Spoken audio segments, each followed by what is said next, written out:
Imagine saving up $5,000 for a massive, heavy full-frame camera, only to realize you just blew your entire life savings on yesterday's news.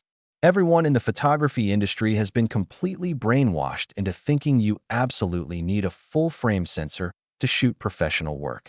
Big camera brands have spent millions of dollars making you feel inferior if you use a crop sensor. But the global supply chain just leaked the two most aggressive cameras of the decade, and they are about to change the entire industry forever. We are looking at a total, catastrophic reset of the APS-C market. The upcoming Nikon Z90 and the Sony a6900 are essentially miniature supercomputers hidden inside compact bodies. They are about to make your current high-end gear look like an absolute toy.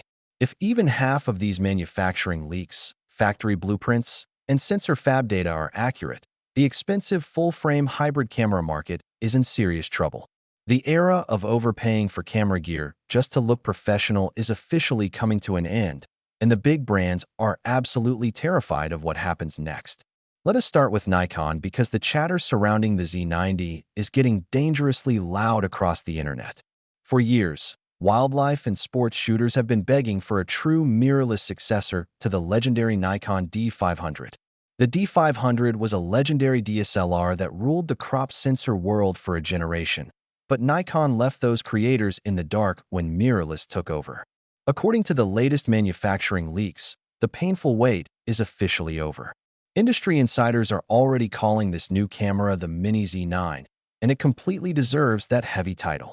The leaks point directly to a brand new 33-megapixel stacked DX format sensor. A stacked APS-C sensor from Nikon changes the math of digital imaging entirely. The readout speed on this new silicon chip is reportedly so incredibly fast that rolling shutter distortion is basically eliminated from existence.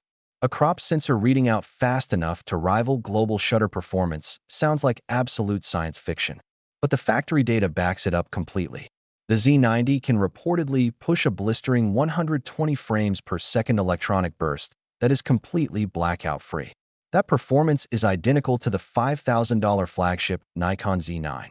They are pairing this hyper-fast sensor directly with the APS-C processor.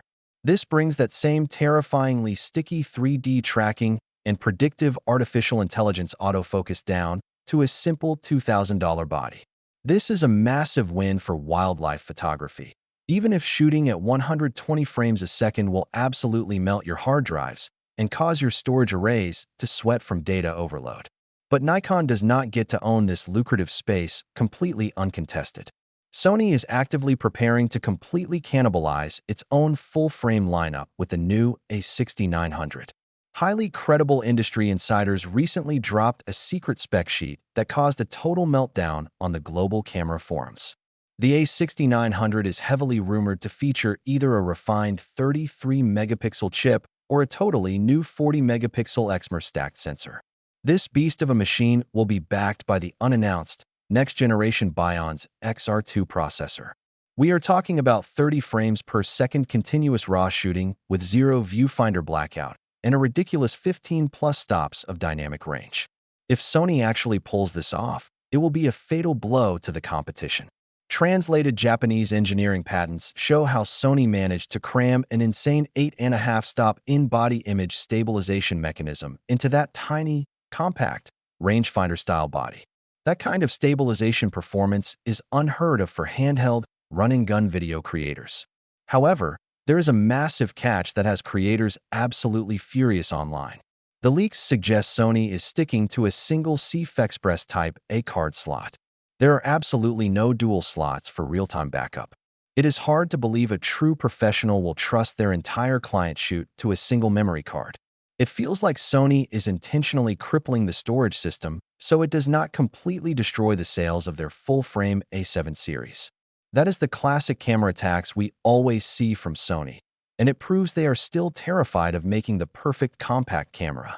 When we pivot over to video performance, building a daily driver hybrid rig around these two cameras becomes aggressively competitive. Thermal throttling is the ultimate ghost haunting small form factor cameras. We have all experienced the dread of a camera shutting down due to overheating right in the middle of a critical shoot. The Sony a6900 is rumored to shoot stunning 7K oversampled 4K video at 60 frames per second without any sensor crop at all. It can also do a heavily oversampled 4K at a smooth 120 frames per second with a minor 1.3 times crop to process that kind of massive data. Throughput in a tiny body without a noisy internal fan means Sony is relying on heavily optimized, cutting-edge 3-nanometer logic boards built by the best chip makers in the world. On the other side of the ring, the Nikon Z90 is reportedly fighting back by offering uncropped 4K at 60 frames per second with 10-bit internal recording. There are even heavy rumors circulating about internal and RAW support. Nikon's internal RAW video codecs completely bypass the need for expensive, bulky external recorders. This allows for seamless editing workflows right out of the box. If Nikon drops internal RAW video into an APS-C sports body, the value proposition becomes practically unbeatable for independent filmmakers. You get the incredible reach advantage of the crop factor for your telephoto lenses, combined with Hollywood-level video codecs. All of this comes packaged in a rugged magnesium alloy chassis that actually dissipates heat efficiently through passive cooling design. It really makes you question what smartphone engineers are thinking when they look at how much dedicated imaging power these traditional camera manufacturers are packing into such small footprints. The line between mobile computational photography and dedicated professional glass is blurring faster than ever. But these APS-C monsters prove that pure physics still matters in the real world. The natural depth of field, the low-light noise floor, and the sheer mechanical reliability of these cameras are things a smartphone simply cannot replicate with software tricks. So, which one do you actually buy when they hit the market? If you are already heavily invested in the Sony lens ecosystem, the a6900 is an incredibly tempting upgrade. It brings flagship-level AI subject recognition and ridiculous dynamic range into a perfect travel size. But you have to stomach the single card slot and the notoriously cramped ergonomics. Sony's menus have gotten much better over the years, but the physical handling can still feel like holding a dense, uncomfortable brick during long shooting days. If you shoot wildlife, intense sports, or fast aviation, the Nikon Z90 is quickly shaping up to be the undisputed king of the industry. The larger ergonomic grip, the dual card slots for professional peace of mind, the massive, bright electronic viewfinder, and the exact same autofocus engine as a $5,000 flagship make it an absolute workhorse. It is not just a backup camera for professionals.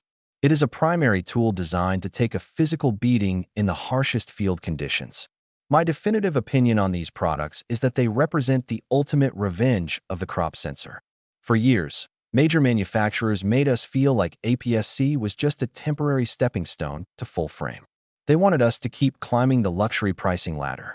But these two powerhouses prove that a stacked crop sensor can offer speed, reach, and raw performance that full-frame cameras at double the price can barely match.